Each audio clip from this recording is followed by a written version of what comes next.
जाने का बलमुआ के भइल बाटे मोती लागता जवनिया के कोई दी छाती ए हो जाने का बलमुआ के भइल बाटे मोती लागता जवनिया के कोई दी छाती नहीं करेला राम जब करेला के काम लगातार करे अब रुक रुक करे हमर दुनो बयालू साला धुक करे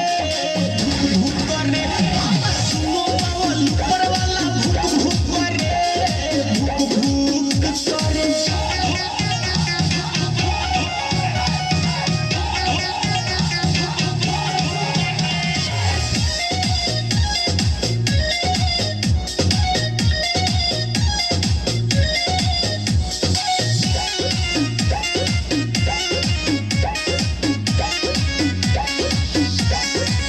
ओकरे हर चीज बाकी रखे ना संभाल के बोलू बिशुनपुरी छोड़े दर्द कबार के